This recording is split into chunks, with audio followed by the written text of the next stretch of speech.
শুভ নবমী সকলকে। আর আমি নবমীর দিন সকাল সকাল উঠে স্নান করে কিন্তু রেডি হয়ে গিয়েছিলাম রাজবাড়ি যাওয়ার উদ্দেশ্যে। প্রতি বছরই কিন্তু আমরা অষ্টমী আর নবমীর দিনটা চেষ্টা করি রাজবাড়ি যাওয়ার। তো যাই হোক, আজকে আমরা চলে এসেছি মানকর রাজবাড়িতে। আর এই রাজবাড়িটার নাম হলো বিশ্বাস বাড়ি।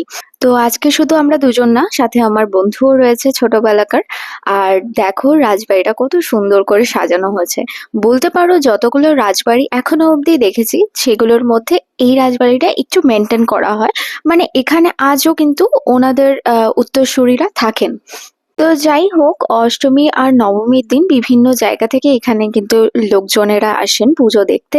আর এই ছিল রাজবাড়ির প্রতিমা, যেটা কিন্তু একদম অন্যরকম অন্যান্য প্রতিমার থেকে। তো তারপরেই আমরা চলে গিয়েছিলাম এদের যে দোতলাটা রয়েছে সেখানে। আর দেখো দোতলাটাও কত সুন্দর করে তৈরি করা হয়েছে। তো তারপরে বেশ কিছুক্ষণ থাকার পর আমরা আবার বাড়ির উদ্দেশ্যে রওনা দিলাম, কারণ বিকেলে আবার অন্য প্ল্যান আছে যে। তো বাড়ি আসার পথে বাড়ির জন্য কয়েকটা জিনিস কিনে নিলাম, কারণ আজকে আমাদের বাড়িতে আছে আমার ফ্রেন্ডেরই আইবুড়ো ভাত। তো দেখতেই পাচ্ছ এখানে কিন্তু আশীর্বাদ পর্ব চলছে। এরপরে আমরা কিন্তু একসাথে তিনজন মিলে খুব ভালো করে খাবার দাবার খাওয়া হচ্ছে।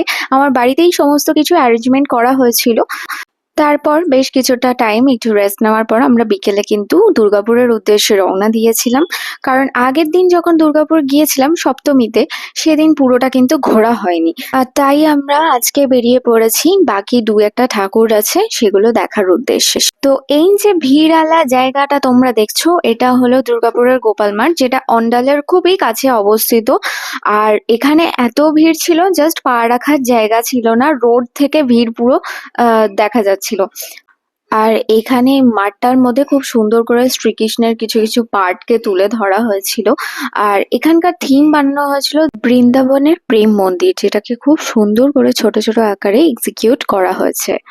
তো এখানকার ঠাকুর দর্শন করার পর আমরা আবার ভিড় ঠেলে কিন্তু পৌঁছে গিয়েছিলাম অম্বুজার উর্বশীতে অমৃতসরের স্বর্ণ মন্দির দেখার উদ্দেশ্যে। তারপর এখান থেকে আমরা ঠাকুর দেখে একদম রওনা দিয়ে দিয়েছিলাম বাড়ির উদ্দেশ্যে, কারণ এই দুটোই একমাত্র দেখা আমাদের বাকি ছিল।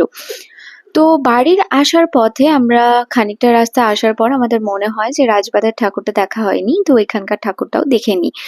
তারপর আমরা রাজবাড়ির ঠাকুরটা দেখে অল্প কিছু বাইরে খেয়ে আমরা আবার কিন্তু বাড়ির উদ্দেশ্যে রওনা দিলাম। বাড়ি আসার পথে আমার পাড়ার যে ছোট্ট ঠাকুরটা হয়, যেটাকে আমি বরণ করব বলে প্রতি বছর ওয়েট করে থাকি, অ্যান্ড সেটা দেখে আমি কিন্তু আবার বাড়ির উদ্দেশ্যে রওনা দিলাম। টাটা।